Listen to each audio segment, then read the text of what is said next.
Right. Good afternoon. Oh my goodness. Good afternoon. We're time fly. I don't even know. Anyway. Thank you for coming today, everyone in the audience. Thank you for attending the committee hearing today in Disability Assistance Memorial Affairs. Chair may declare recess at any time. The subcommittee hearing will come to order. Good afternoon again. Thank you to our witnesses for being here today. This afternoon, the subcommittee is examining the VA schedule for rating disabilities, otherwise known as the Varsity, and the Department of Efforts modernizing this system. The Varsity is the scale that determines how the veteran's service-connected conditions are evaluated, which then determine a veteran's eligibility for benefits, overall disability ratings, and ultimately the amount of tax-free money they receive each month. While the Varsity is incredibly overcomplicated, it is important to step back and know that the schedule affects real lives. It allows VA to deliver compensation to veterans for their service-connected disabilities and ensure all veterans are evaluated at the same standard. Congress created the Varsity with a clear purpose to compensate veterans for the average impairment caused by their service-connected disabilities to their earnings capacity. The rating schedule was created in 1945. While parts of it have been updated over time, the overall framework remains unchanged. In 2007, VA Advisory Committee on Disability Compensation concluded that the rating schedule was outdated and recommended a full review of all 15 body systems. VA formally began the effort in 2009 with a plan to complete this work by 2016. 10 years later, VA has only completed a review of 11 body systems out of the total 15. According to the testimony provided in a Senate hearing last year, VA has now extended its timeline to 2026. Again, this is more than 10 years beyond the original goal. VA has made progress, but it is inconsistent thus far, in my personal opinion. The veterans of today deserve a system that evaluates their disabilities based on the medical evidence of today's medical practices. The respiratory, endocrine, musculoskeletal, and digestive systems have been updated in the past 10 years, but several important systems remain unfinished. The neurological, cardiovascular, and hematologic systems are still in various stages of review, despite many of these conditions being common and often complex. Mental health remains the most concerning. VA proposed updates to the mental health rating criteria in 2022, but those changes have not been finalized. As a result, one of the most heavily relied upon portions of the rating schedule continues to operate under criteria that many believe no longer reflects modern clinical understanding or the full scope of functional impairment that veterans experience. Just as important, VA has not undertaken a comprehensive review of the economic component of the rating schedule. That component is supposed to connect medical findings to loss of earning capacity. Without updating this, the system risks drifting further away from its statutory purpose of benefiting veterans. This uneven modernization has real consequences on the veterans community and their families, and when rating criteria are outdated and inconsistent, examiners and raters are left actually just to fill the gaps. That increases the likelihood that similar claims are handled differently. Recent GAO reporting has highlighted inconsistent outcomes for similar conditions, outdated medical and occupational criteria, and quality review processes that are not strong enough to catch errors before they affect veterans.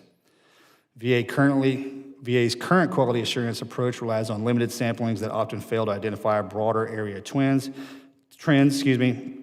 and too often problems are discovered only after decisions have already been issued, leading to rework, appeals, and additional delays. Systems matter, standards matter, and today oversight obviously matters. And I'll close with this. For veterans, the disability rating process is not an abstract policy exercise. It is often the moment when they sit across from the system and ask for help, sometimes years after they left the military. When the process feels outdated, inconsistent, or confusing, veterans do not lose confidence in a form or regulation. They lose confidence when they ask for help. Where will it be? Modernizing the rating schedule is not just about updating language or revising criteria. It's about trust. It is about ensuring that when a veteran raises their right hand and serves, the system they return to is worthy of that commitment. With that, I will yield to the ranking member. Thank you, Chairman Luttrell, and good afternoon, everyone. I appreciate you all being here today. Mr. Chairman, I'm grateful for you holding this hearing. The VA Schedule for Rating Disabilities, or VASRD, is a massive program. It's big in size, it's big in impact, and it's absolutely central to how we support our veterans. Everything we do on this committee starts with one simple idea, that when a service member raises her right hand and serves this country, we owe her a system that works.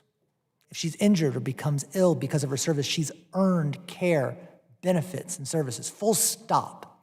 And the process to get those benefits shouldn't be so confusing or slow that she feels lost before the process even begins. This hearing shouldn't be about cutting those services.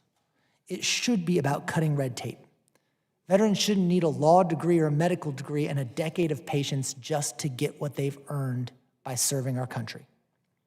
We also shouldn't be afraid of change. I, for one, think the VA's schedule for rating disabilities is outdated. Medicine has changed. Diagnostics have changed. The nature of military service itself has changed. The injuries and illnesses our service members face today look very different to what they did 80 years ago. So yeah, the schedule needs to be updated. But the goal has to be clear, and that's to modernize the system without harming the veterans. That's the line we cannot cross. That's the mission that is central to this committee. So I have a few questions that I think we can begin to answer today. If we're trying to figure out whether the current schedule actually works, we've got a real challenge. There's almost no up-to-date, publicly available research on how VA's compensation system is performing. How do we fill that gap? What additional data do we need? How do we get it? How do we use it? If today's hearing is about understanding the methodology VA is using to update this disability rating schedule, then I welcome that. Because across multiple administrations, VA's work on VASR-D has been a black box. Veterans deserve transparency. Congress deserves transparency so that we can help our veterans. Mr. Chairman, I also want to address something that we've been hearing in the media a little bit, that there's a growing narrative that disability compensation is somehow too generous or that it's arbitrary and there's encouragement for veterans to game the system. I want full transparency. I want to know everything that's going on, but I resent that characterization of our veterans. Our veterans, it's not who they are, and it's not what this program is. These benefits are not handouts. They're not freebies. They're a recognition of service and sacrifice. And for many veterans, they're the only support they have when service-connected conditions make work difficult or impossible. Mr. Chairman, you know better than I do about the risks that military service carries and that most civilians will never fully understand. Those risks don't end when someone takes off their uniform. They can follow a veteran for the rest of their life, and they cannot be reduced to a simple earnings loss formula. We also have to remember that health relates to the whole person. A diagnosis that sounds minor to you or to me might be a sign of something much bigger. A veteran who has cystic acne that's linked to Agent Orange exposure isn't just dealing with acne. They're living with the consequence of toxic exposure, and that context matters. We also have to remember what these programs are. No matter how big they are or how big they get, the heart of these programs are our veterans. Human beings, our brothers, sisters, moms, dads, sons, and daughters who put on a uniform willing to serve us. People who deserve the dignity and care they have earned in exchange for that service. Which brings me to the last point I will raise, Mr. Chairman. My concern today that we only have one veteran service organization testifying. Veterans are not monoliths. They go into different branches of the service with different experiences at different times. Their voices should be central to this conversation. And I hope that we can have more conversations with the VSOs on this topic as we move forward. Their voices are important, the most important ones in this discussion. Mr. Chairman, I'm looking forward to a productive and honest discussion today, and I hope this is just the beginning of our oversight into this issue. There's a lot more work to do, and I yield back. Thank you, Mr. McGarvey. I'd like to introduce our witnesses. Our lead witness from VA is Ms. Nina Tan. Ms. Tan is the Executive Director of Compensation Service at the Veterans Benefits Administration. Good afternoon. She is joined with Dr. Sokol, correctly pronounced, is a medical officer in Compensation Services at the Veterans Benefits Administration. Thank you both for being here today. I ask that you please stand. Raise your right hand. Do you solemnly swear the testimony you're about to provide is the truth, the whole truth, and nothing but the truth, so help you God? Let the record reflect that the witnesses have answered in the affirmative. You may be seated. Ms. Tan, at any moment, if you need to. Okay. Ms. Tam, you're now recognized for 5 minutes for your opening statement. Good afternoon, Chairman Luttrell, Ranking Member McGarvey, and members of the subcommittee. I appreciate the opportunity to appear before you. Ms. Tan, is your mic on? Yes, sir. Okay, thank you. Good afternoon, Chairman Luttrell, Ranking Member McGarvey, and members of the subcommittee. I appreciate the opportunity to appear before you today to discuss VA's efforts to modernize disability benefits. I am accompanied today by Dr. Ulia Sokol, Medical Officer with the Veterans Benefits Administration. For disability compensation or pension purposes, a veteran's disabilities are evaluated using the guidance in the VA Schedule for Rating Disability, or VASR-D, also known as the rating schedule.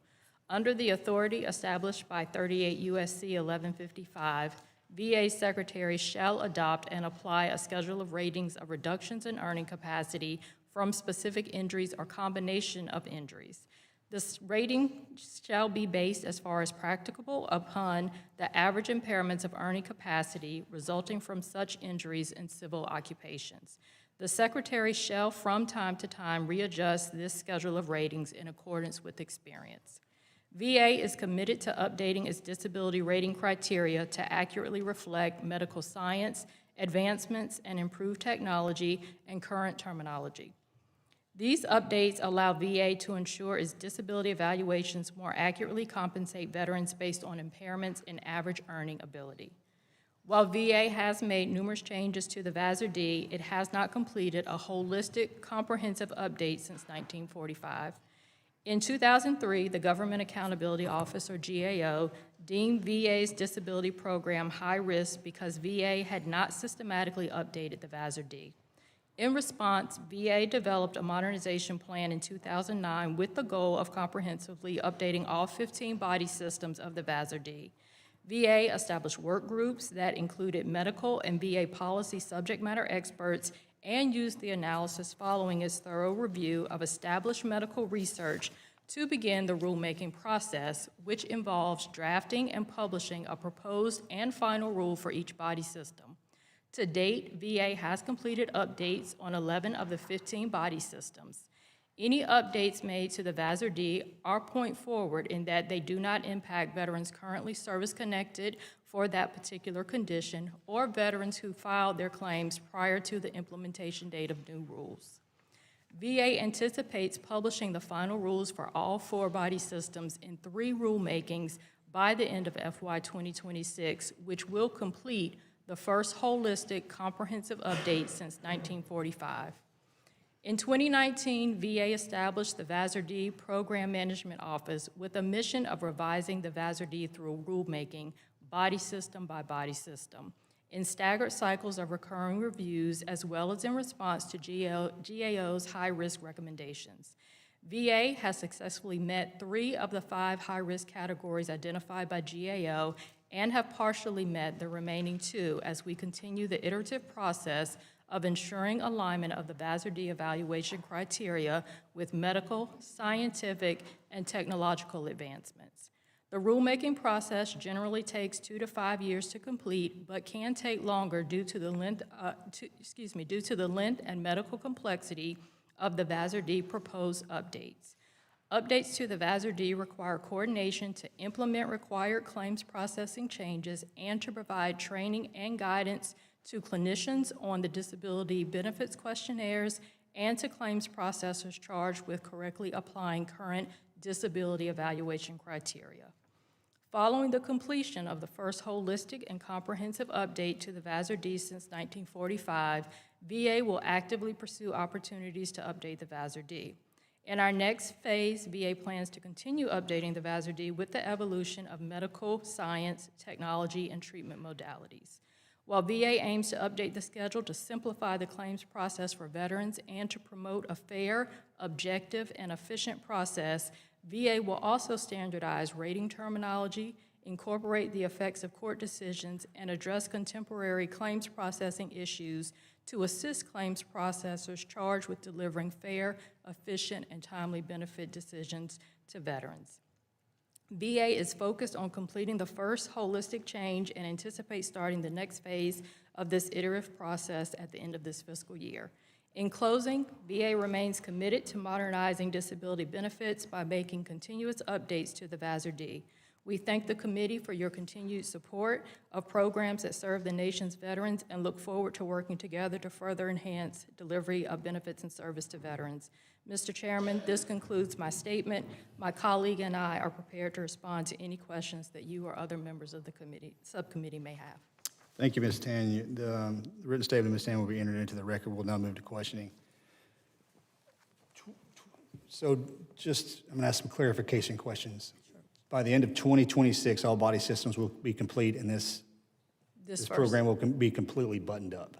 This first holistic, comprehensive review of All the 15 body systems. All 15 body systems. By in the fiscal year 2026. By the end of this fiscal year. Okay, that's great news. Good to hear that. Can you explain to me, and I can appreciate the complexities of this, why has this taken so long? Because I don't want to have to ask you this question at the end of 2026 of why we haven't completed it. So can you explain to me, and I understand when we're diving into the, to the mental health issue, and I know that that is almost impossible to figure out, right? Can you explain to me why the last three have taken so long, considering, and I won't put 1945 in there, just from the late 2019s to now. Sure. So we've actually been updating all along. We have focused in primarily, some of the most recent updates have been from 2017, but we have updates all the way back to 1994. What is an update?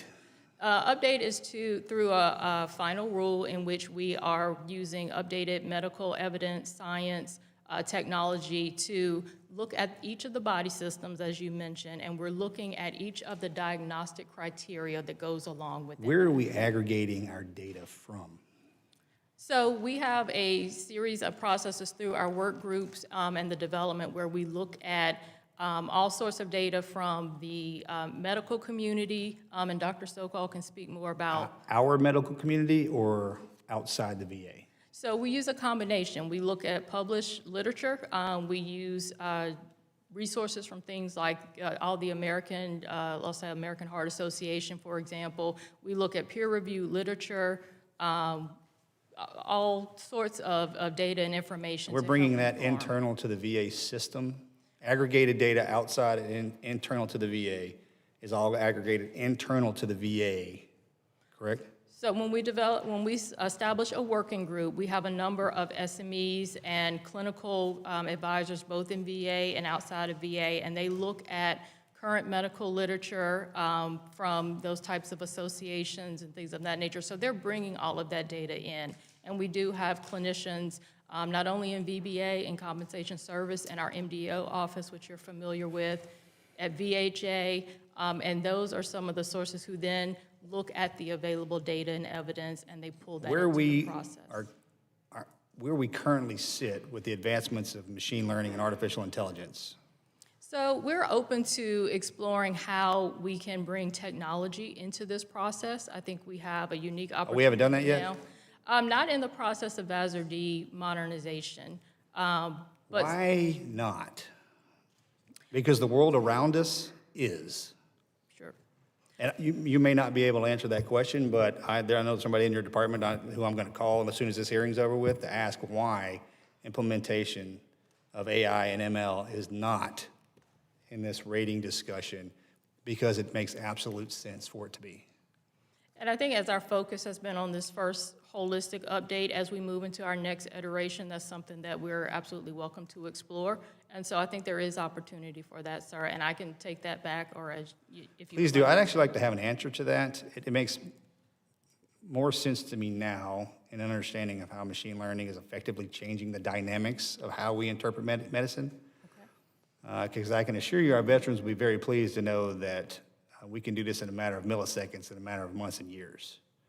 And these platforms can do that for us. Implementation is where we seem to be hung up. And not to beat up on the VA too much, but the VA can be very siloed at times. And I think that might be a missed opportunity if we just continue down the kind of the railway that we're on with. And by all means, I know that everyone that touches this information is brilliant. But when you can process information at petaflop speeds, that is a game changer. Yes, sir. But thank you. Ranking Member? Thank you, Mr. Chairman, and I'll build on that point for just a second. I don't want to speak for you at all, but I know we don't want to hear something's too complicated, especially if that means 5 and 10 years from now. It's really a lot more complicated because we didn't do something today that we should be doing. So I just want to build on that a second. Ms. Tan, let's start with you. As I said at the beginning, veterans are at the heart of every single thing we do. That's what this committee is about. It's about serving our veterans. So I'd like to start by asking the department's process for including veteran and VSO feedback into your methodology. So- Waiting until the notice and comment period for proposed rules, to me, that's too late. So I want to know, to what extent and through what process do you ask stakeholders for their input before you get into the rule drafting phase? So we do follow the American Procedures Act, and within that, we do have limited opportunities which we can have what is considered ex parte conversation, so that we are not being unduly influenced or having more weight or access to more information for any group of stakeholders than others, so that we maintain transparency. So we do invite, through that required 60-day public comment period, as we invite anyone to provide input into that process. So we don't actually currently have processes in which we're doing that because we're bound by those requirements of the APA. And I appreciate you being clear, and at the end there getting to the point, it doesn't happen. And to take this out of government speak, when you said there's limited opportunities for ex parte conversation, what that really means is we're not talking to veterans before y'all come up with a rule. And to me, that needs to change. And you said unduly influenced. I don't view this as undue influence. I think talking to the end user of this service is of paramount importance, particularly because this is all about helping our veterans. And we know this. Sometimes something can look good on paper and then it gets into practice and it doesn't work the way you intended, even if you had the best intentions. Getting that feedback from our veterans is really important. I understand that the Disability Compensation Advisory Committee exists, but their work is infrequent and it's increasingly sidelined by this administration. So can you commit to doubling down on efforts to get more veteran input into this process at an earlier stage? I will identify ways that we can do that, sir. Thank you. We would love that. And as I understand it, VA is working on a new loss earnings study given how old the previous one is. When do you expect to complete that study? And will you commit to making both the data supporting that study and its results public? So we are evaluating the deliverables from that study. We actually had contractor support that ended at the end of FY25. So my team is actually in the process of evaluating that information from those studies, which was a test program and a proof of concept, to kind of see where we go next from that. But can we see the data supporting the study and the results when it's all finished? I will take that back, sir. Yeah, and I'm going to press you a little bit on that because I think we deserve better than that, and I know our veterans deserve better than that. This is not a gotcha moment, right? This is asking for the data used in conducting a study and the results that impacts our veterans. And we want to understand how we're coming up with these calculations that our veterans oftentimes depend on when they have been injured because of their military service and what that means for them. So it's really important for anyone to have that and for it to be a transparent, inclusive process so we know what's going on. So we're going to keep following up with you on that. It needs to be more than an answer, a throwaway answer in a committee of we'll take that back to somebody. I know our veterans are entitled to that information and I want to make sure they get it. As I understand it, the VA has historically provided updates to GAO on your ongoing work around revising VASRD. When was the last time VA met with him, and have you shared your methodology with him recently? So we do meet with GAO regularly. The last status update, I can't give you the exact date when we did that. I do know in FY25, that's when we had the increase and move to partially met for the monitoring stage of the high-risk list criteria. So we do have ongoing communications with GAO and others and provide status updates as required. And have you shared it with any outside researchers at all? Not to my knowledge, sir. I think it would also, this is another thing, I just think it's helpful to have a second set of eyes on this type of thing, to validate the methodology, to make sure we're coming up with the best system to help our veterans, especially, these are our veterans who have been injured in their service or are disabled because of their service. So appreciate that. And Mr. Chairman, my time has expired. I yield back. Thanks, sir. Mr. Bergman, General, you're recognized, sir. Thank you, Mr. Chairman. I had a chance here to last 20 minutes or so just kind of reflect on what everybody was saying. A couple of thoughts. 1945, my dad was just mustering out of the Navy after World War II.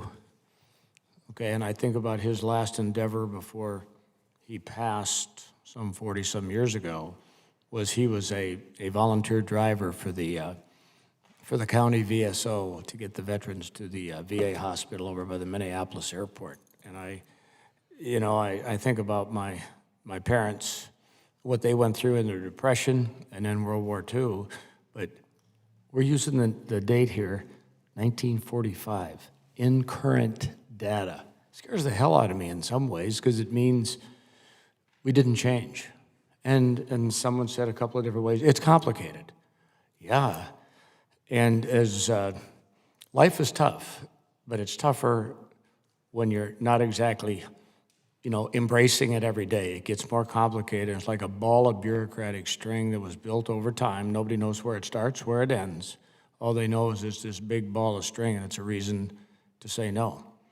So, having said that, let me just ask, just in a sense of urgency would be extremely helpful and desired within the Veterans Administration, as well as everybody involved in this, whether it's the VSOs, the veterans, but especially the bureaucracy of the Veterans Administration. Because if it is complicated, it's up to those of us in charge of what we're doing right now to uncomplicate it as best we can. And when you heard about AI and ML, that's a way to begin the unraveling and the uncomplication of it.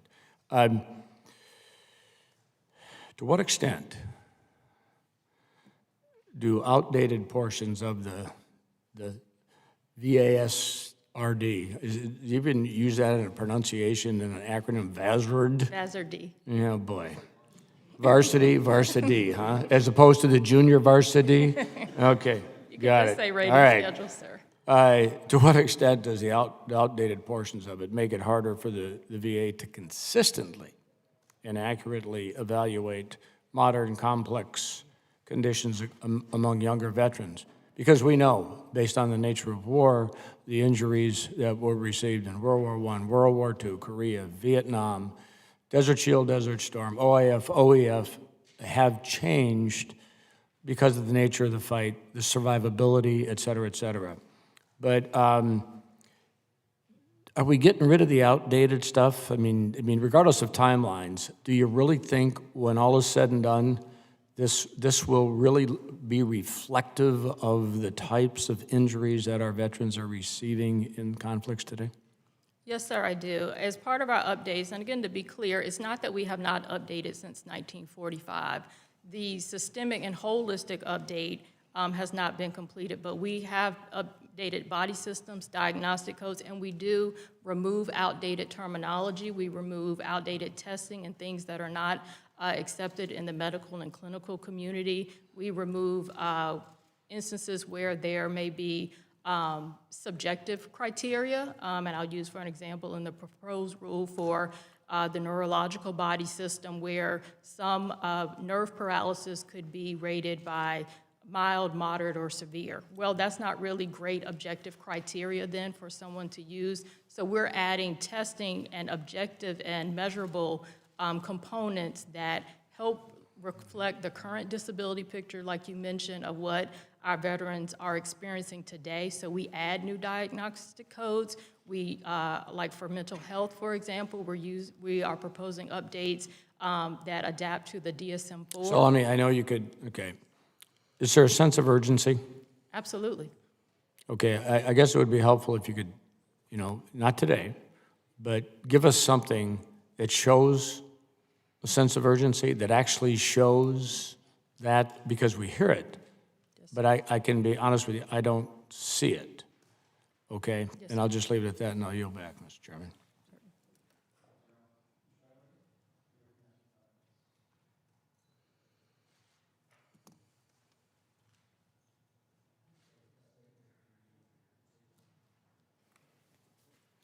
Thank you, Mr. Chairman, for holding this important hearing today, and thank you to the witnesses. Ms. Tan, what is VA's plan for future updates of the VA SRD, and what criteria is VA using to prioritize future updates? Thank you for that question. So we're using the lessons learned from this first iteration and best practices. We are looking at ways to be more strategic in that. So we don't just necessarily want to take a look body system by body system, but where we have evidence and data that supports that we need to take another look. So some of that may come from studies and things such as our earnings loss studies. If we're able to use that, we'll use areas where we know in medical science that have changed and updated through technology and treatment modalities. So we will look at the body systems. We will also look at individual diagnostic codes, and based off the available evidence, we will prioritize those remaining updates or the next phase of updates with all of that information in mind. So trying to take a much more strategic project management focused approach to it, I think, because we do have this experience and lessons learned from this first holistic update that will be completed by the end of this FY. So, Ms. Tan, does VA have a project management plan or other document for that outlines goals, objectives, or a schedule for future updates? And if not, is there a timeline for VA to develop such a plan? So we do have a plan for the first iteration, which is coming to a close, as I mentioned before, and we are working on what that project management plan for the next iteration will look like, so that we do have schedules, milestones, and things like that to measure our progress and to make sure that we are following good project management principles for our future updates. Thank you, Mr. Chairman. I yield back the balance of my time. Thank you, ma'am. Mr. Self, sir, you're recognized for 5 minutes. Thank you, Mr. Chairman. I've just got some, some probably easy questions to answer. Why sleep apnea? Is that military related? So it can be, and for VA disability purposes, we look at disabilities that were incurred in or caused by or aggravated by military service. So if something started during military service, then we have a responsibility according to the law to service-connect sleep apnea for any residual disability based upon that. Really?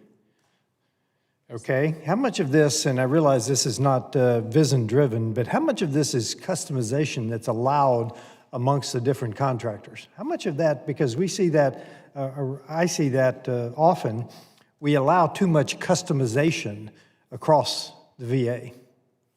So are you referring to our disability benefits Yeah, question? So we have criteria which must be supported by clinical findings and medical evidence. That is how much of that is customizable? So we do cut down on areas of free text, but we do need the doctor's observations. So we do, but we use testing, we use clinical criteria, and we look at the entire disability record, and we don't rest anything on just one single piece of evidence. There's a statement in here that more veterans are relying on disability. Is that actually true, or is that, do we see a growth in this? I don't have any evidence to support that more veterans are relying on this benefit. We do have veterans that are employed. Most veterans that we serve are actually employed in some part and gainfully employed in many situations. And would you just give me, and you may have already covered this, and you probably have, and I apologize if you have, give me a short dissertation on impairment, disability versus financial inability to earn. Why that distinction, and how's that working in all of this, this review that you're doing? This seems to me to be part of the crux of what we're asking here. So part of our evaluations, we look at occupational impairment and functional loss.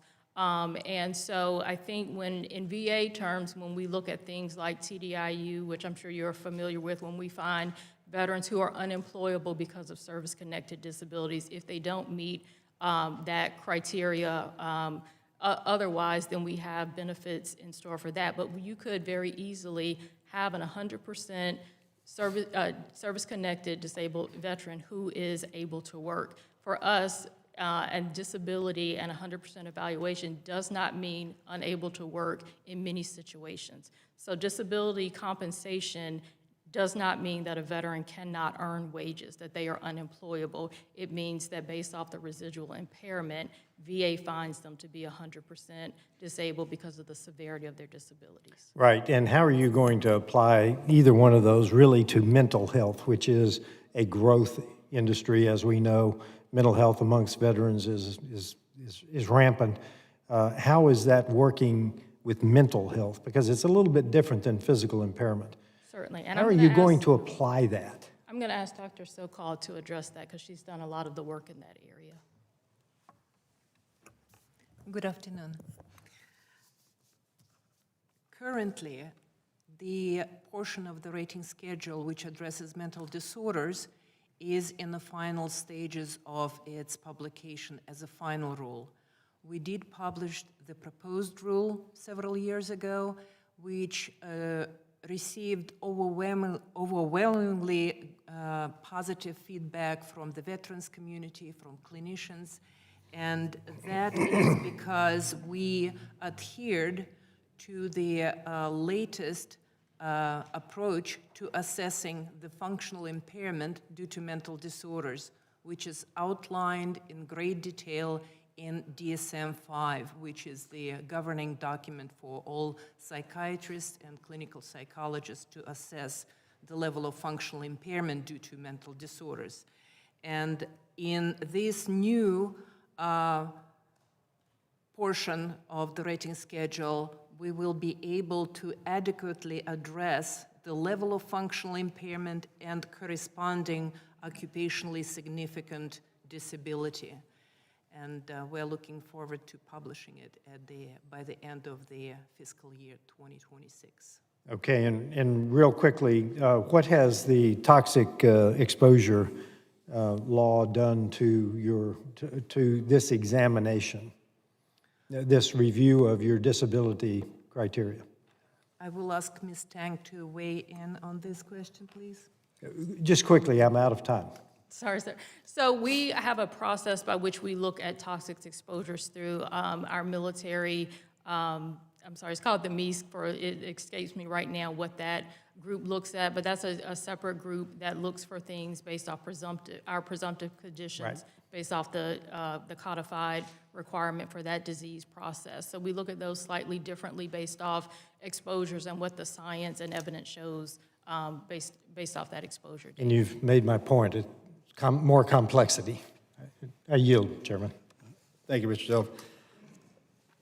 If we're using DSM-5, what data, can you give me, Dr. Sokol, can you give me kind of a time frame of the data that we're currently using to define mental health for the Vassar system, varsity system? And let me give you a little bit more depth to this. Yes, because, will you please yeah, absolutely. expand a little bit on the data portion? Before I showed up to this wonderful place, my focus was in neuroscience. And one thing my professors told me when I was in grad school was that what you're going to learn today will not be correct in 5 years. And how were they right? So it's not more or less a concern because research is research, but if we're about to do an implementation of information that is already outdated. Well, let me revisit DSM-5. DSM-5 is updated on average every 16 to 18 years. Great. There is that's a home run. Great big committee which gathers all the data between the DSM publications, and the current DSM-5 was published in 2013, and it had introduced a lot of changes to the way we look at the functional impairment due to mental disorders. In 2013, a severe traumatic brain, there were 3 levels of traumatic brain injury in 2013, mild, medium, and severe. Well, That's it. Actually, the biggest introduction was the multidimensional approach to the way we look at the mental health and mental disability.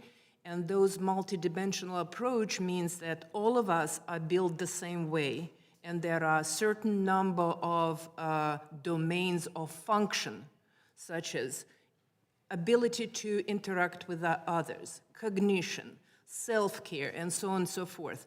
And that multidimensional approach, which was introduced based on a great deal of data by DSM-5, is the basis of our review of the VASR-D, VA Rating Schedule for Disability, mental disorders portion. And that will not be updated until the DSM-5 comes out with the DN.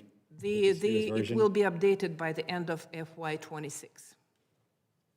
It's updated already. It will be published. This final rule. Off of the DSM-5. Yes, it's based on DSM-5, multidimensional approach. Which was 15 years ago? Somebody did the math on that. No, it was 2013? 13. 23 is 10 plus 1. Okay. That's concerning. Because how much more we know today will not be near as much as we know tomorrow when we're dealing with the beautiful mind that sits between our ears, which every single human being is different, which I'm sure you absolutely know. Ms. Tan, the end of 2020, do you have a date? I'm big on dates, because the day after this thing goes hot, I would like you and Dr. Sokol sitting in front of us and assuring us that we got a green light and we're good to go. Do you have a... We anticipate our remaining final rules to be published around the summer of 2026. Summer 26. And then we'll have time for implementation and an effective date, sir, beyond that. Summer of 26. Interesting. Okay. Mr. McGarvey, you good? General? Mr. Reevaluating, you have a question? You good? Yourself? You good to go? Okay, thank you very much for your testimony today. Thank you, and again, thank you for everything that you're doing for our veterans in the Department of Veterans Affairs. I like to say this every single time we have a hearing. The VA is a big machine. Everybody plays their role. And every morning that we wake up, every morning that you wake up, we absolutely know that who we're serving is our veterans, and we're here because of them. So thank you, and have a very blessed day. Yes, sir, thank you. Thank you. Thank you Chair for this Sokol. opportunity. Yes, ma'am. And once the first panel is up, panel number 2 may be seated.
Kyle Ann.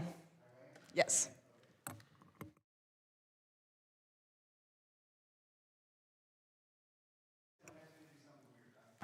Armor, like the hot dogs.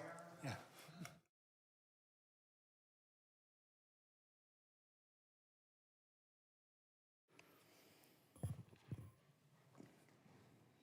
Our first witness on this panel will be Ms. Elizabeth Curda. Ms. Curda is the Director of Education, Workforce, and Income Security at the Government Accountability Office. Our second witness on the panel is Mr. Philip Armour. Mr. Armour is the Director of the Rand School of Public Policy, PhD program, and a Senior Economist at Rand. And our third witness is Dr. Kailan Hunter. Dr. Hunter is the Chief Executive Officer of Iraq and Afghanistan Veterans of America. What branch? Marine Corps, best one. I feel like as a Navy guy, I should say something. But okay, thank you for your service. I would like to welcome the witness to our second panel. And the witness to say, please ask that you stand and raise your right hand. Do you solemnly swear that the testimony you're about to provide is the truth, the whole truth, and nothing but the truth, so help you God? Thank you. Let the record reflect that the witnesses have answered in the affirmative. Ms. Curda, you're now recognized for 5 minutes to deliver your opening testimony. Good afternoon, Chairman Luttrell, Ranking Member McGarvey, and members of the subcommittee. I'm pleased to discuss GAO's work on VA's efforts to update its disability rating schedule. When veterans file claims for disability compensation, VBA claims processors use the rating schedule to determine monthly compensation. VA's disability compensation program provides billions of dollars in benefits to millions of veterans and their families. VA must be able to make accurate decisions about the amount of compensation a veteran receives as a matter of fairness to veterans and to ensure the program is achieving its intended results. VA has struggled to stay current with needed updates to the rating schedule. In 2003, we designated VA's disability compensation program high risk, in part because its rating schedule did not fully reflect advances in medicine and technology and changes in the labor market that have occurred since 1945. VA is required to base its compensation decisions on the average loss in civilian earnings resulting from a veteran's service-connected disability, but it has never updated this information based on data-driven analysis.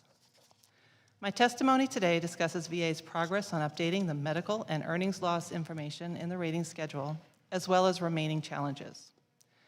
Medical information includes the types of disabling conditions that veterans may have, organized into the 15 body systems. Earnings loss information is the average decrease in expected earnings caused by those disabilities.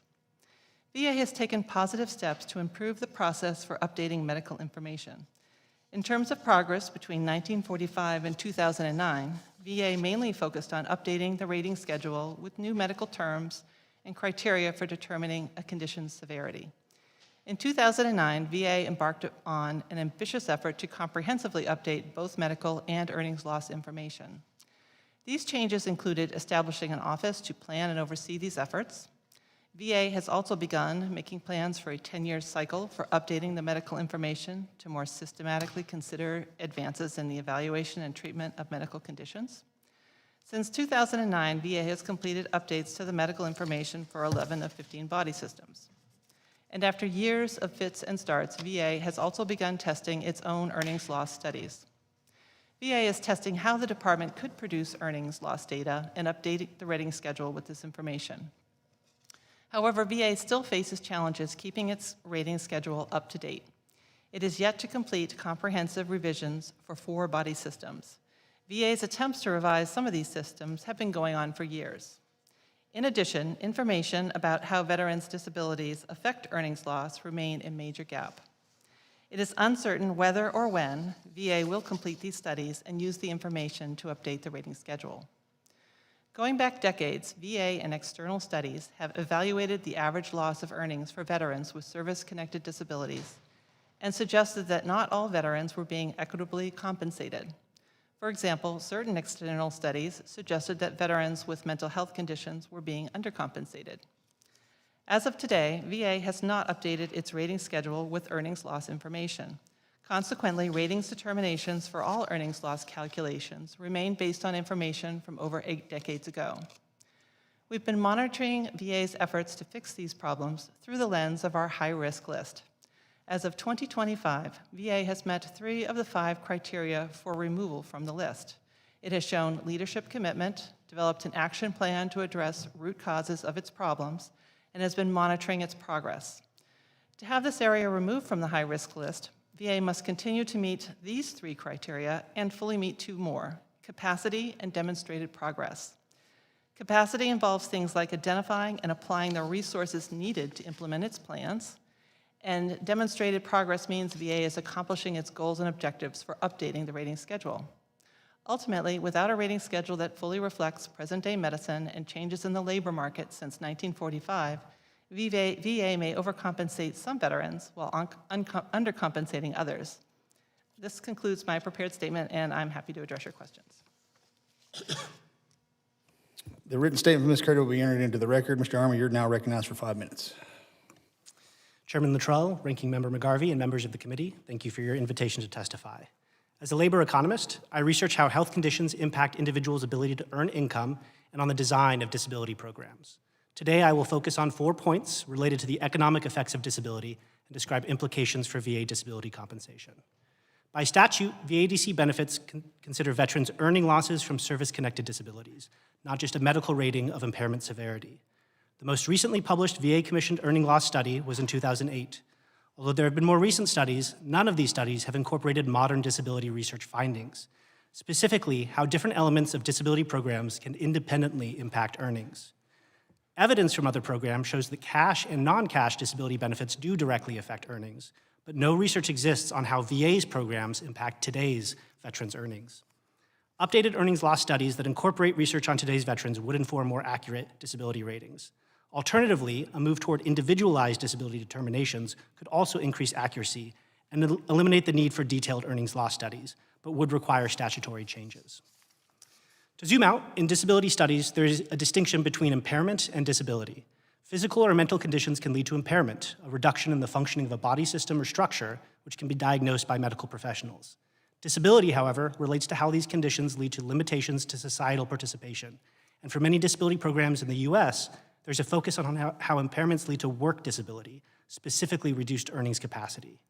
Unlike with impairments, evaluating work disability requires consideration of the economic consequences of health conditions, and thus requires collaboration between medical and labor force experts. VA disability compensation is aptly named. By statute, a veteran with a service-connected health condition receives a rating that, quoting here, shall be based upon the average impairments of earning capacity resulting from such injuries in civil occupations. Given the statutory requirement, VA has commissioned studies to estimate how service-connected health conditions translate into average earnings losses. In general, these studies compare earnings of veterans with service-connected ratings with earnings of otherwise similar non-veterans or veterans without ratings. But there are 2 issues facing the state of VA earnings loss studies. First, to be relevant, earnings loss studies need to reflect the current employment environment. However, the last published study relied on data from at least 20 years ago. Since then, there have been substantial changes in medical treatments, veteran disability evaluation, and the labor market, such as, for example, substantial increases in remote work. Furthermore, a rated health condition is rated because of its impact on earnings capacity, but the rating then facilitates access to VADC benefits and additional VA programs. How participation in VA programs affects the earnings of veterans is largely unknown. Yet since the publication of the last earnings loss study, research on the causal impacts of other disability programs has proliferated. Specifically, there's now strong evidence on how the benefits in those programs have direct effects on earnings. For example, recent evidence indicates that low-cost sharing healthcare access and targeted vocational rehabilitation benefits, similar to benefits offered by the VA, can facilitate return to work and higher earnings. Not accounting for these program-induced earnings increases would make average earnings losses appear less severe, but only due to the success of the programs. But other programs are different than VAs and serve different populations. And the field of disability research also tells us that program details matter and that different populations respond differently. These other findings are suggestive of potential VA effects, but are not conclusive. Because we do not have a clear understanding of the relationship among VADC, other VA programs, and veterans' earnings, we have limited ability to evaluate these programs' effectiveness, and thus limited ability to estimate earnings losses from service-connected work disability. Other disability programs also offer potential alternatives to the average earnings loss approach. The VADC statute reflects a concept known as disability-based average justice, or the notion that individuals with similar levels of disability should receive the same rating and the same compensation. Most other disability systems take an individual justice approach to at least disability determination, where an applicant's disability is rated based on the impacts of their health condition on their own earnings capacity, not on the average work disability. Regardless of the conceptual framework, recent research from Social Security and workers' compensation programs can provide insight into how the impact of VA programs on earnings could be incorporated into the current average justice framework, or on how VADC could implement an average justice framework. Yet these other programs serve distinct populations, so additional research with and insights from today's veterans are essential to ensure an accurately implemented VADC program. Thank you for your time, and I look forward to your questions. The written statement for Mr. Armour will be entered into the hearing record. Dr. Hunter, you're now recognized for 5 minutes. Chairman Luttrell, Ranking Member McGarvey, and members of the subcommittee, thank you for the opportunity to testify today. Iraq and Afghanistan Veterans of America is dedicated to improving the lives of post-9/11 veterans, and it is an honor to speak on their behalf today. But it is also concerning that at today's hearing, there is only one veteran organization represented. This despite the fact that veterans who engage with the VASRD are not a monolith, and there are several voices not in this room, including those that have directly worked with veterans to navigate the benefit process. And I hope in future conversations, we can include more veteran voices.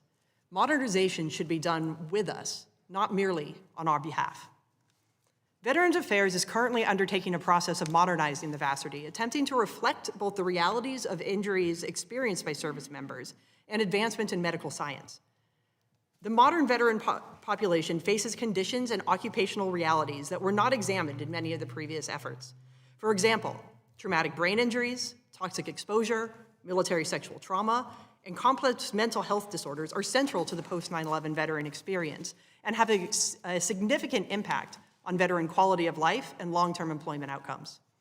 Current modernization efforts to be undertaken by the VA include earning loss studies to incorporate data on how service-connected conditions affect veterans' earning capacity and to align compensation with functional impairment and labor market realities.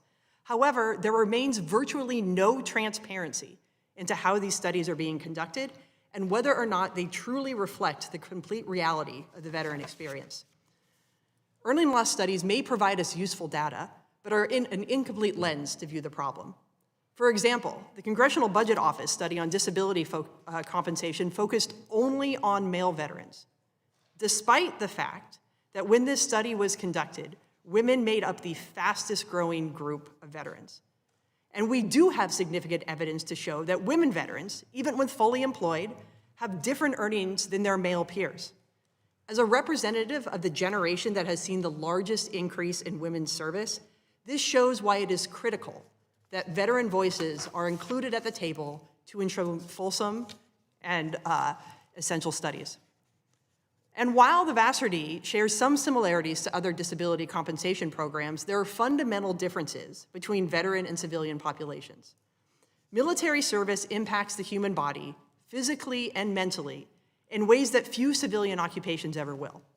From high physical risk occupations to repeated exposures to toxic substances, to increased risks for interpersonal harmful behaviors, and to having little control over where one lives, military service comes with inherent health risks. VASRD is one way that the country recognizes and compensates the individuals who volunteered and accepted these risks on behalf of the American people. This system also exists in a unique legal framework shaped by the Ferris Doctrine, which prevents service members from suing the federal government for injuries incurred during military services. Because veterans cannot legally seek tort damages for pain and suffering or loss of quality of life, disability compensation often also serves as not just income replacement, but redress for harms incurred while choosing to serve one's country. Many service-connected conditions, such as chronic pain, migraines, PTSD, sleep disorders, may not immediately remove a veteran from the workforce, but still impose real lifelong impairments that merit compensation. Veteran service organizations for decades have been advocating to include lagging quality of life indicators in disability compensation calculations, and that total compensation should look not just at the ability of veterans to be employed, but the compound and long-term medical impacts of service-connected illnesses and injuries. New research is also showing that quality of life indicators may be uniquely impactful to veterans and may exacerbate existing employment challenges. VASRD as a program is also not just an investment in those that served, but an investment in our long-term national security. Veteran care after service is still a strong recruitment tool for military service, which requires the public trust. Veterans' participation in the modernization process will increase the confidence that these reforms are justified, fair, and aligned with modern veterans' needs. And it maintains the buy-in of one of the country's best recruiting assets, those of us who have already served. Like many other veterans organizations, IAVA stands ready to support the VA in these modernization efforts, and our members are eager to engage. In our most recent Polity Priority Survey, over 50% of IAVA members cited modernizing the process as their top area that they would like to be involved in. And additionally, of our members that have a disability rating, over 65% report that their disability payments are essential to their overall financial well-being. Thank you for your commitment to America's veterans, and I look forward to your questions. The written statement of Dr. Hunter will be entered into the hearing record. Well said, Dr. Hunter. All right, Mr. Armour. I was trying to pick your opening statement apart as best I could, but what I took from it is I think we're in trouble. Now, I'm going to ask you to talk to me. I consider myself a highly educated guy, but if you wouldn't mind putting it in crayon for me, what you just said, is do we have the capability to get there from here with compensation levels through this rating system? It didn't sound like it. And you were doing a comparative analysis to the civilian population and the veteran population, with Dr. Hunter most eloquently defined both, which, again, good job. Can we do this? Or is this an uphill battle that we will constantly have VA in front of us saying it will be next year? I can speak for the analytic question. I'm gonna beat on you a little bit. You got a PhD. That means you're way smarter than me. We can do the earnings law studies. We can do modern earnings law studies. That's right. I think transparency about the methods that are used in it, pretty much all the methods kind of used so far from the work cited in my testimony and the other panelists, it's outdated, or it's using kind of estimation techniques that are just not actually getting It will always be outdated. Not always 20 years outdated. We have to land somewhere. This panel right here, and the subcommittee, and the full committee, all the way to where it needs to go, it will always be outdated. Where is the landing zone for us? Because we're going to have this conversation with VA, and the fact that the other veteran organizations, Dr. Hunter, as you stated, this is anyone is welcome to sit in front of this committee at any time. I welcome it. If I may, welcome that. So we've done this kind of research for other programs. They do differ in these ways, but modern techniques can do it, and they can do it relatively quickly in terms of months and years instead of decades. Define relatively quickly for the federal government. Months and years instead of decades. Okay. Dr. Curtis, is the VA in a position to get this thing completed and pushed across the finish line in summer of 2026, in your personal opinion? I can't tell you that they will be done in 2026. From the information that you've gathered and the research that you've done, what are we looking at? They're in the final stages. Final stage? Man, I tell you what, you'd be surprised how many people are in final stages in the United States government. I mean, we're like there. That's all I know. I mean, the electronic healthcare record's been in the final stages for the past 10 years, and we're about 50 billion into it, and it's still not done. Matter of fact, we're shutting it down. Yeah, meaning they're just before the OMB phase, I guess, Right. with the final rule. So it's possible that they can be done this year, and we are hopeful. We would love them to be done this year. I can't be sure they will. We have not seen an update on their progress since June of last year, and we haven't had a substantive update on their action plans since August of 2024. I'd be interested to know how, once the 15 body systems, the rescheduling is complete, we have the 15 body systems that we consider, okay, how do we continue to update that at a pace that stays relevant to science and medicine? Mr. Armour, you got something for that? You're a doctor, aren't you? PhD, but yeah. Again, I think we can do these analyses much faster. We have the capacity for it. Data access is the biggest issue, I think, right now. Analysis to application is the death of this place. You know how many, look around in the walls, everybody wants to write about something. We have to touch human bodies. I mean, I'm so sick and tired of that. I'm not beating up on you. I'm talking out loud for the world to hear this. How do we stay relevant? In your personal and professional opinion, once this thing goes nuclear, is that a possibility? Or, Ms. Curdy, are we going to be having this conversation 5 years from now that we're still using the DSM-5 and the information that we have on traumatic brain injuries data from 2013? I'm sure Dr. Dexter's going to clack off on this one in a hurry when it's her turn. Yeah, I am not a medical doctor either, so I think it's possible for VA to stay up to date, and I think they need to stay up to date. But they will have to continue to have really rigorous and realistic planning. They need to address some of the root causes of their issues, for example, the internal review process. I took a look at all the stakeholders internally to VA, and there's something like 18 different 8 parts of VA that have to look at the draft rule, and according to them, 16 levels of review.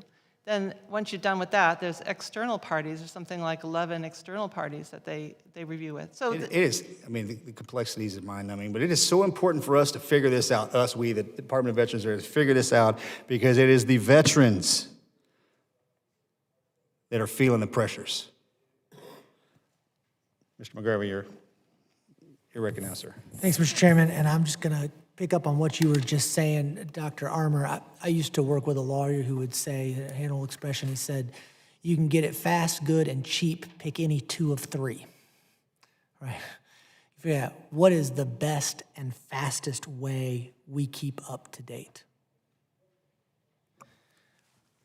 I think it's facilitating access to data for researchers. There's a paper that Dr. Hunter cited, forthcoming by David Silver and Jonathan Zhang, looking at the impacts of ratings for mental conditions on quality of life outcomes and on healthcare utilization.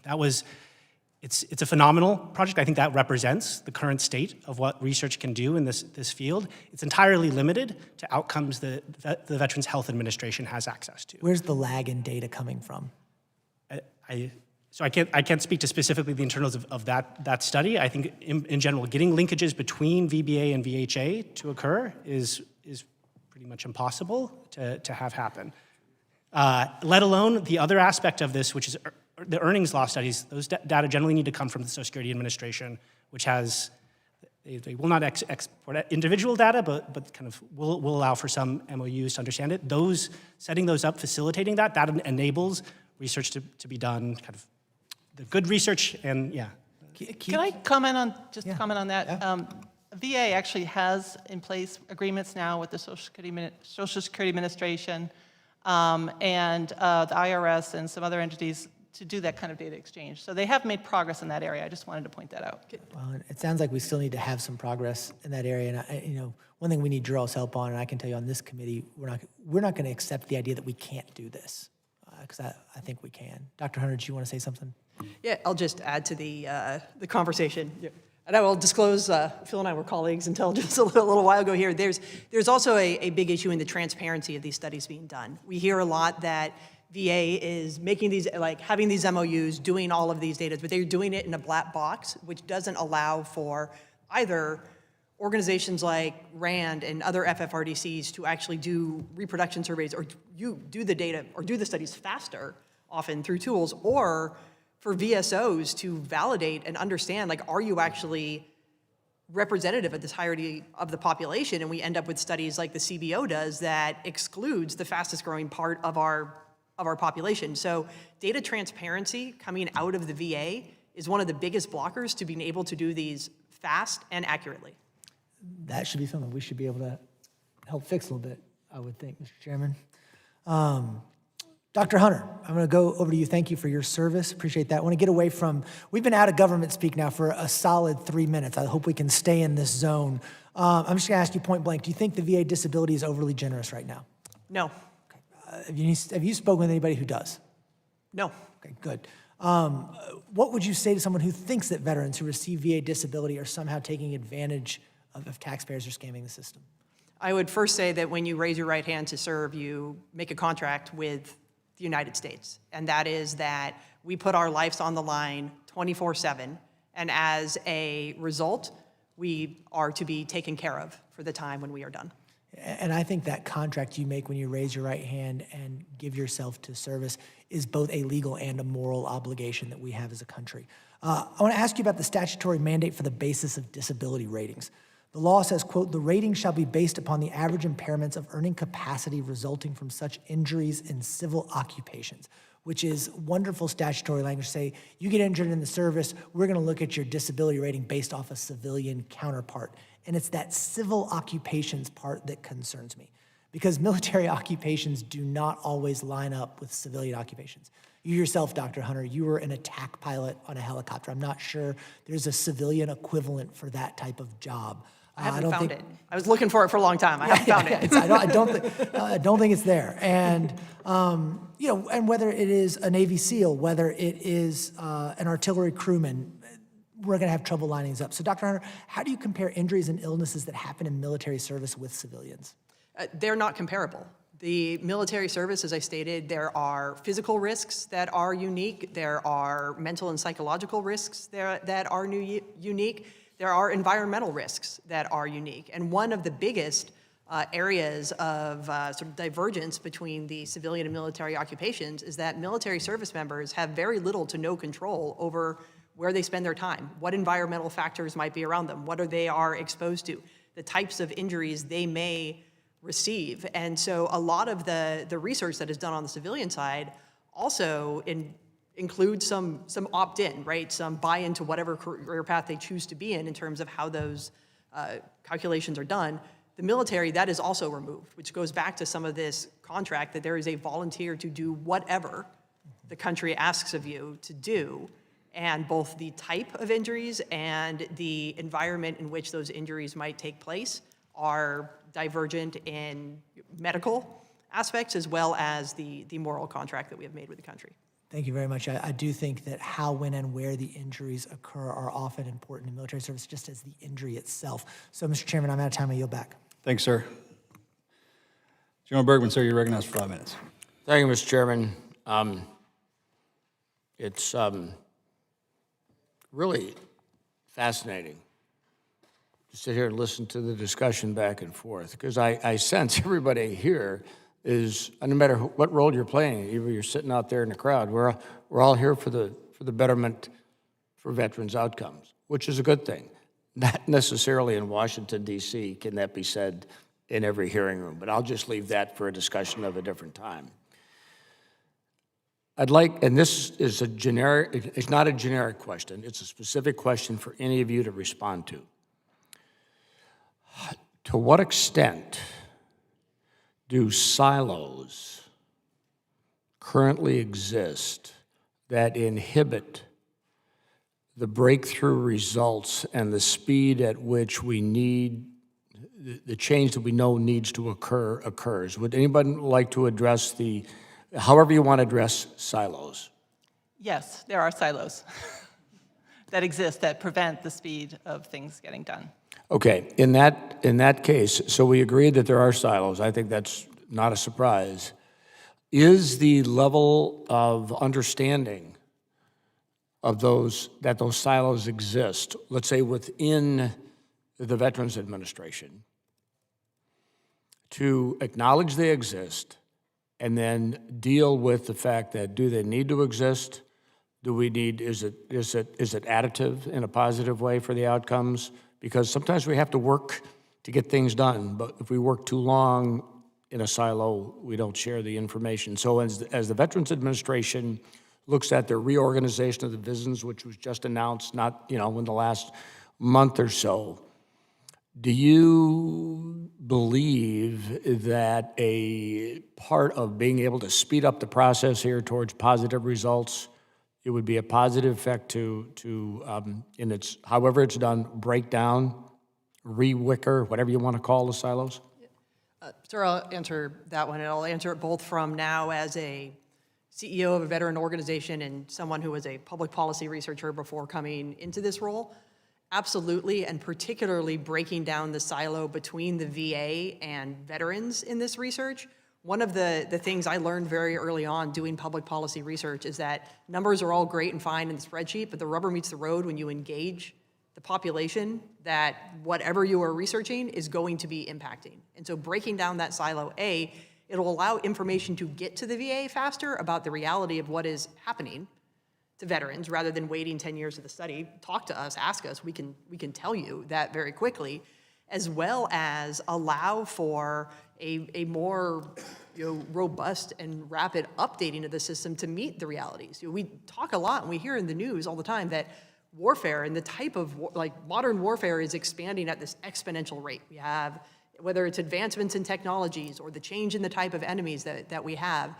And if the VA remains siloed and cut off doing their research and not interacting with those who most recently served, there is always going to be this lag. We are always going to be playing catch up and saying, oh yeah, well, next time we'll deal with this injury. Next time we'll look into this body system. Next time we'll figure this out. And so from where we sit, absolutely, we are here and ready and want to break down those silos and work to ensure that our veterans are taken care of. Anybody else want to comment? Okay, that's right. Silences, you don't want to comment. Okay. So along with the silos, what can we do from your perspective as a committee to advance the increase in transparency? Because once you've got the silos broken down, how do you set the environment where now, if you're working on this project, we're all working, but there's that transparency of data exchange. Any thoughts? Well, I think certainly hearings like this are a great way to make situations at VA more transparent and having testimony. I think encouraging the agency to be forthcoming and transparent with information with GAO, for example. We have had a good dialogue with them in the past number of years as we've been monitoring their progress on the high-risk issue. But sometimes the information has to go through extensive levels of clearance and takes a lot of time to get to us. And we just would prefer to have a more give and take kind of relationship on these things, because we think that would help give us an opportunity to respond to them sooner and help keep things from going off track. Okay, thank you. Mr. Chairman, thank you. I see I'm over my time. I yield back. Dr. Morrison, you're recognized for 5 minutes. Thank you, Mr. Chair. I want to thank you and the ranking member for holding this hearing today. And I want to thank our witnesses for being here to testify too. I'm also glad there is bipartisan agreement that the VA schedule for rating disability should be modernized, and it is essential that we get this right. We need to require transparency from VA and a process that incorporates feedback from medical experts, economists, and of course, veterans themselves. My late father-in-law was an Army Ranger and received disability compensation for the injuries he sustained in combat. We know that so much has changed since veterans like my father-in-law served, both in terms of the nature of military service as well as significant advances in medical research and treatment. We know more than ever, we know more about the effects of military service on veterans' physical and mental health, and it's critical that we put this data as well as veterans' experience to use as we tackle this important issue. Dr. Hunter, I want to begin with you. As you noted, women are the fastest growing group of veterans. According to VA, women made up about 4% of the veteran population in 2000. By 2040, VA expects that number to increase to 18%. What should VA be doing to incorporate data that accurately accounts for the increasing population of women veterans? When we look at women veterans, and particularly for this topic, in particular, there's two areas that need to be done. One is ensuring that when we are looking at the actual impacts of certain injuries, illnesses, and exposures, that women are part of the clinical studies to understand what the impairments actually are.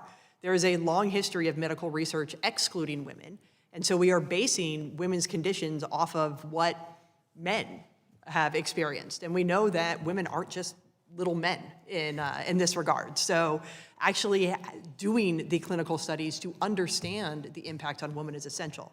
And when we're looking at earnings loss statements as well, women need to be considered in the workforce aspect of this. We look at a lot of conditions that may triple or almost quadruple impact women if we look at things like reproductive health care issues that are connected to service-related conditions and what that does to workforce engagement.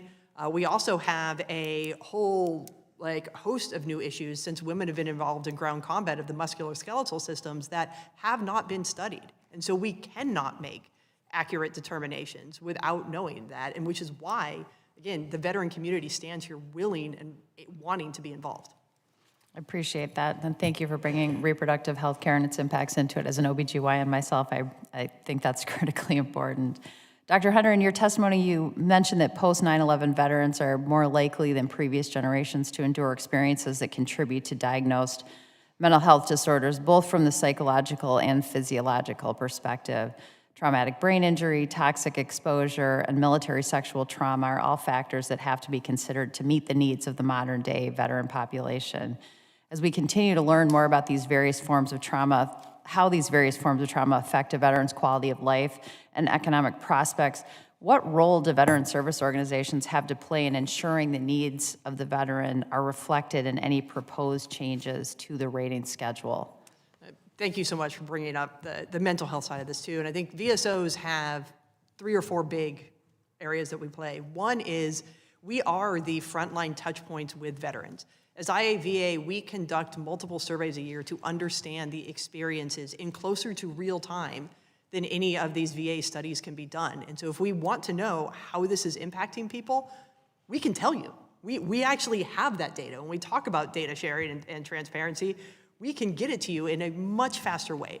Additionally, one of the big parts of this is that VSOs engage with veterans who may not be in the VA system. When VA is doing their studies, they have a huge bias that we haven't even talked about, of the fact that when they are looking at outcomes, they are looking most often at people who are already part of the VHA system. Part of what we want to do is catch that wherever it is between 20 and 50%, depending on what study you read, of veterans who are outside of the system, and we are the conduit to those people. We are the conduit to the people that is actually the hardest to get the data on, which is important. And then third, we are a trusted agent. There has been historic, through all of the scandals and all of the reporting, the VA has been all over the place in how much the veteran community actually trusts them. VSOs are often more trusted organizations, and we can serve a role in helping the VA build that trust back in the veteran population through collaborative work. Thank you so much. Oh, so many more questions, but I see my time has expired. One more? Thank you, Mr. Chair. Thank you, Mr. Chairman. I want to thank the witnesses for appearing today. Ms. Curda, does GAO believe that VA is still treating this rating schedule updating overhaul as a project instead of a program? I'm not sure I understood your question. Does GAO believe that VA is still treating this rating schedule updating overhaul as a project instead of a program? No, they're treating it like a program. They have a program office that they've established. They've staffed it mostly. And those staff have been, promulgating the regulations to provide the medical updates. They have also been working on the earnings loss studies. So how does the schedule influence the claims processing workload? And do you believe that the lack of updates is causing issues within VBA when it comes to claims processing? No, I don't think it really affects the claims processing. Down the road, if they change the regulations, it will have an impact. They'll have to make updates to a lot of the training and all the inputs that go into the process so that it's up to date and in line with the regulations. I think the impact is more along the lines of the equity issues we've been discussing today, where outdated information might lead some veterans to be overcompensated and others to be undercompensated. I mean, if you're just strictly on an earnings loss basis. Yeah. So, Mr. Armour, when researchers evaluate the impact of veterans' benefits, what challenges exist in isolating the effects of a single benefit when many veterans are accessing multiple programs at the same time?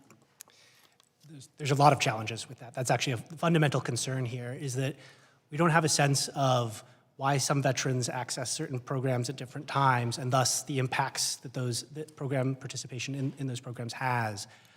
So it's very difficult to tease apart, for these earnings losses.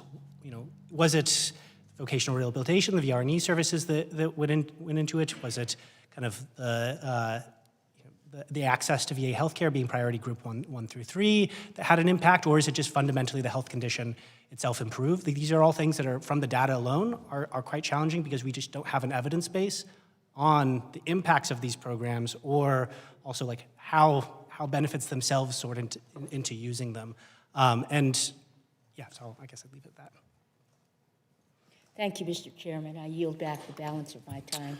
Thank you, ma'am. Dr. Dexter, you're recognized for 5 minutes. Thank you, Mr. Chair, and thank you both, our ranking member as well as you, for your leadership in this. I think this is a really important topic, and I'm grateful for this today. I appreciate the committee being engaged and bipartisan as well. This is unique in Congress to have folks who are aligned, so thanks. To our witnesses, thank you also for your service as well as being here today. As a physician, I strongly believe that disability rating schedules must be data-driven, medically sound, comprehensive, and centered on veterans' lived experiences. So certainly need to include women in those studies as well as many other conditions. I'll just share, as a medical student and then as a medical resident in the early 2000s, 30 years after the Vietnam War, I cared for patients in the VA system with complex and poorly understood symptoms. Over time, research made clear that many of these conditions were linked to Agent Orange exposure, something that many of the veterans expressed suspicion of, but felt very, we'll say, gaslit these days. We weren't saying that then, but not trusted. The frustration, the betrayal, the despair I saw, so many veterans experience left an impression.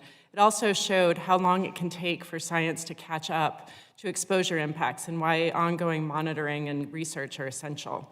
So as a pulmonologist, the lungs in particular are uniquely vulnerable. They're the only organ continuously exposed to the outside world without any protective barrier, unless we put something on. Toxic exposures are constantly evolving, as we know on this committee, which means our understanding of their long-term health impacts must evolve as well.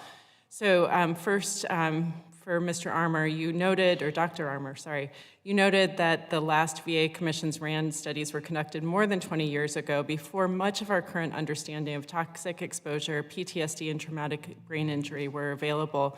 From your perspective, what are the most important next steps to ensure veterans are benefiting from the most up-to-date science when disability rating schedules are reviewed and updated?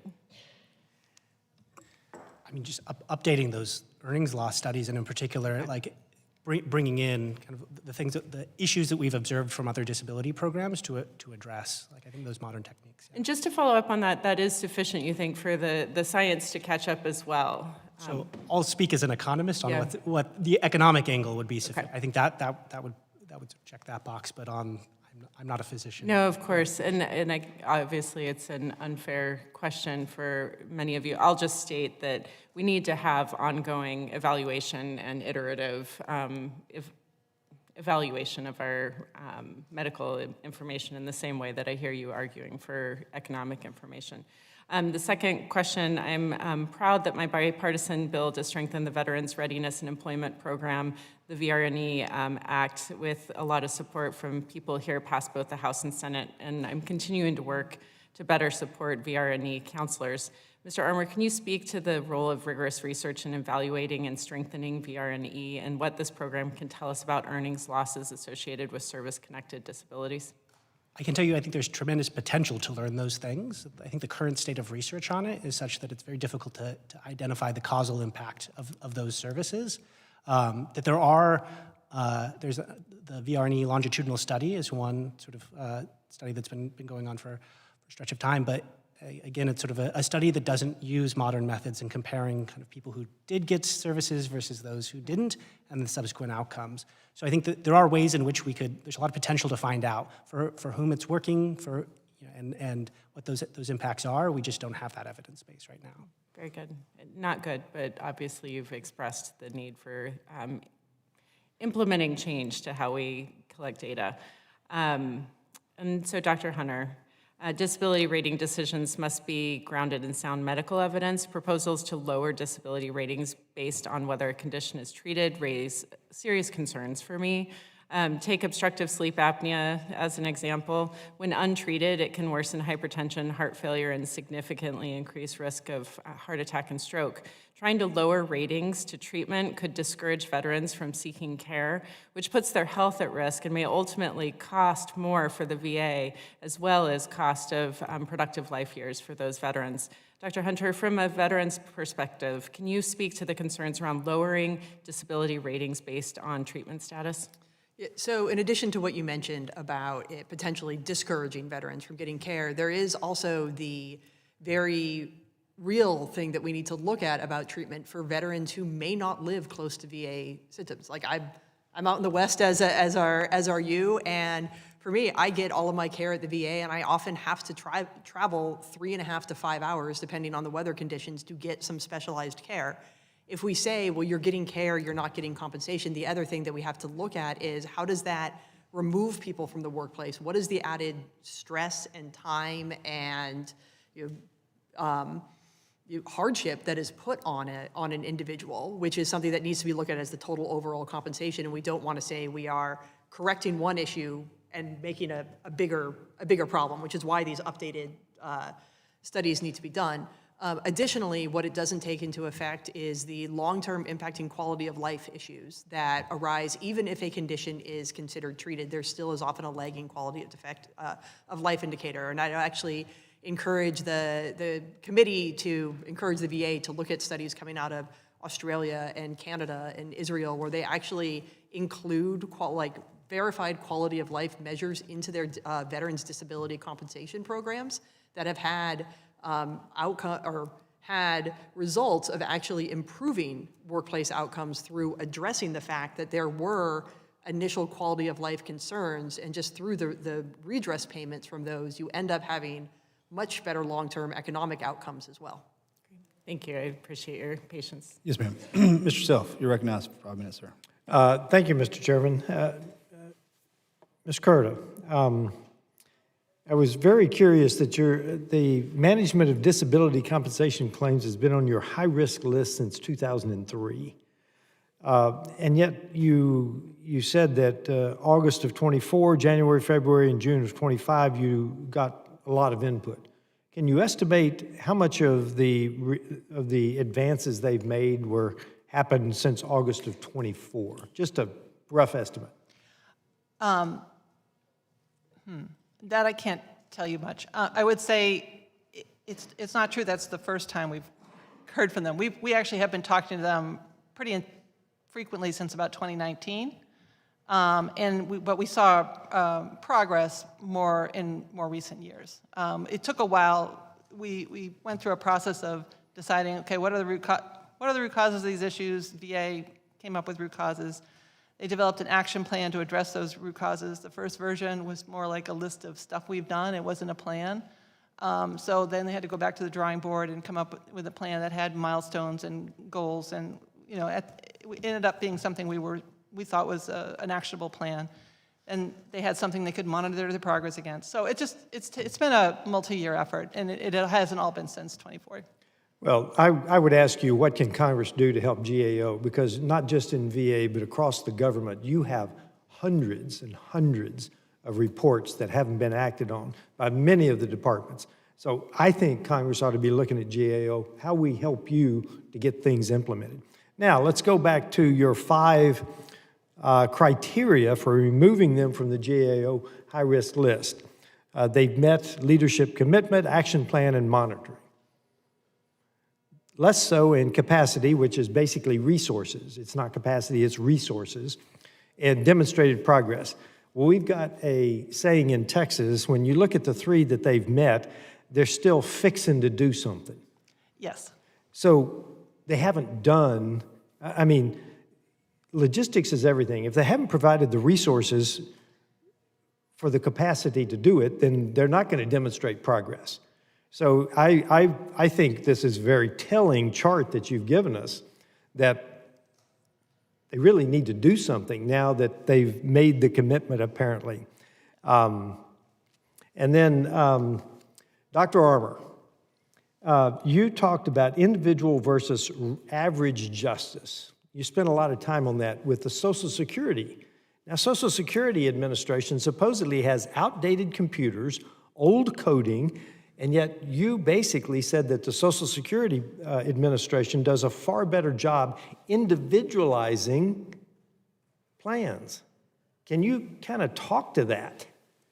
So I'll say historically, Social Security has been very welcoming to the research community in allowing us to conduct research on how the disability determination process works and at sort of which stage. They contract with states to actually administer the first stage of it, but for each kind of level of that, they've shared a lot of their earnings data, their benefit data, and we've provided over the years like a lot of strong results on kind of every stage of their determination process, sort of how it works, and that's allowed them to make various policy decisions to provide that feedback back to that determination process. They've also engaged in a lot of national academies of science, engineering, medicine panels to update their own listings. Well, that's not really my question, because you get a very individualized plan from Social Security Administration. These are your earnings. This is your disability. It's pretty detailed,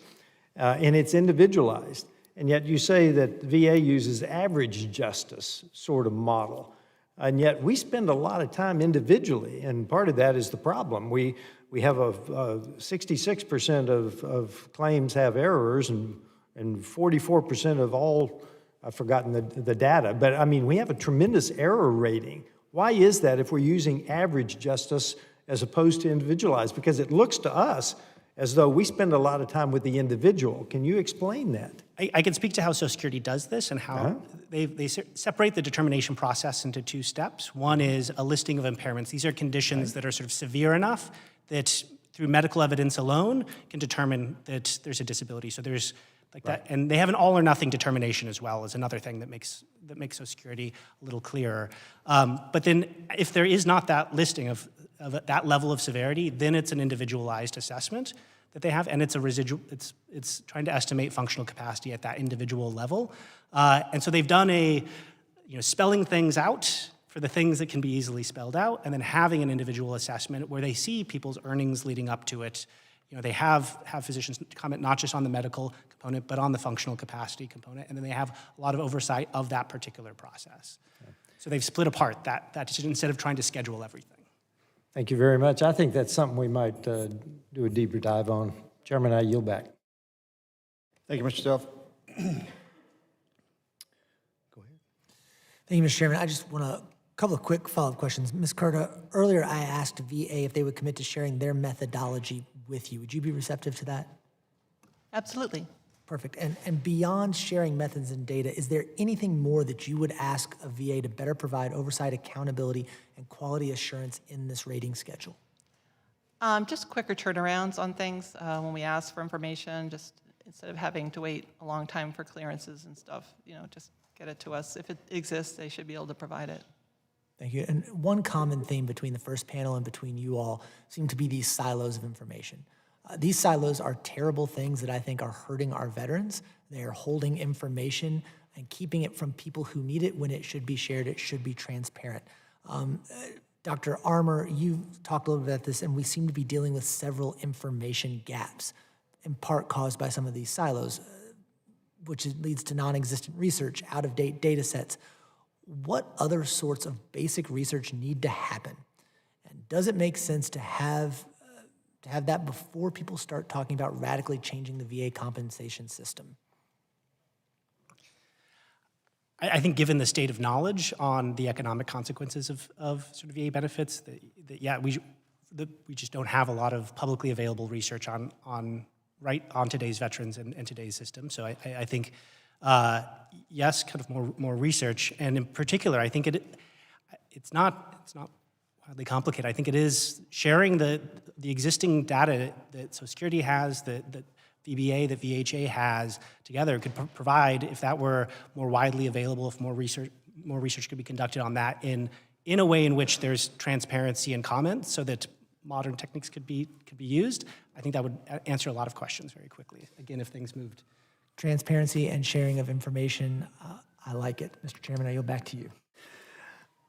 Mr. McGarvey, I have, since my time in academia to the time I'm sitting next to you today, trying to convince, I don't care which institute of higher learning you're talking about, and that famous catchphrase of silos, how do you sew the seams between the two?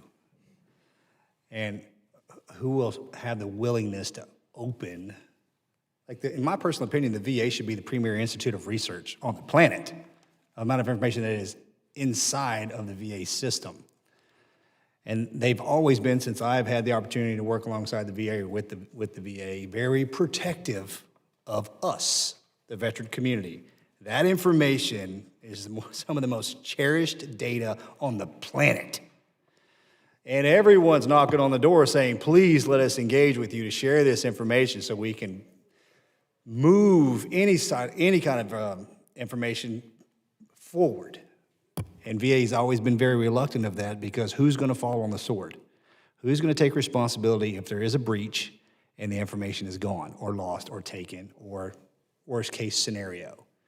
And conversations on the committee and with secretaries, deputy secretaries, who you're talking to. And this kind of goes to what you're talking about, Dr. Hunter, and you, Mr. Armour, is yes, if other institutions, whether it's VSO or any institute of higher learning, had the opportunity to do that, where would we be now?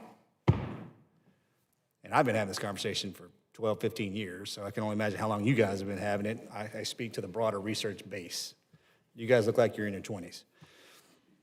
How do we break that down? We do. It is a fair question, and I can understand, and I really appreciate where we are in the protection mechanism, especially in the branches of artificial intelligence, machine learning, and the bad actors that are pushing that out to take from us that we can't defend against. As we incorporate machine learning, language models into this data to find these answers, at what point, and this is a fair question to ask, at what point do we find the answers to solve the issues of the brain? What if we have the ability to get rid of sleep apnea or tinnitus or the varying degrees of heart disease and exposures from being in combat? Where do we sit then? Do we ask the veterans like, hey, we're going to give you this and everything's going to be okay?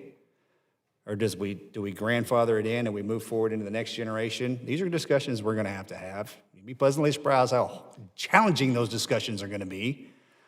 But it lends itself to what Mr. Self was saying, is at what point do we say, hey, look, we can fix these things. How do we engage with the veterans so they'll receive it? How does the VA implement it? And then how do we move forward to make sure that we don't talk about 1945 infrastructure, which I still find moderately entertaining. I'll never say we're moving fast enough, because of all the veterans in my district that walk up to me and say we're not. I'm listening. As a veteran myself, I have that same response. I do understand how complicated the VA system is, just from this side. I've never actually been inside the VA, but having offline after school conversations of how challenging it could be, it is. I just hope and pray every single day that they keep moving forward. We'll do everything that we can on this committee to make sure that they have what they need. And as problem sets continue to increase, and it seems like we always have to talk about dollar bills. Well, I'm going to be quite honest, you know what? Dollar bills is something that's extremely hard to find, even in the VA, considering how far in debt we are as a country. And we beg, borrow, and steal, and kick a lot of butt to get the money for our veterans, because we wouldn't be sitting there having this conversation if it wasn't for you all. And we're willing to do that. We make sure we have to do it right. It has to be done right. I want to thank all of our witnesses for joining us today to discuss how the department can address the longstanding delays in updating the rating schedule, and more importantly, how we ensure this does not remain a recurring problem for the future and for our veterans. When the rating schedule is outdated or applied inconsistently, it just creates confusion, frustration, and delay, and that's something that we do not want. Updating the system is necessary. I am excited about the opportunity that this will be closed up, and we will complete this at the summer of this year. This committee will be on standby to see if that actually happens. Ranking Member, do you have closing remarks? We good to go? Thank you, Mr. Chairman. Yep. I ask unanimous consent that all members may have 5 legislative days to revise and extend their remarks and include extraneous material without objection. So ordered. We are adjourned.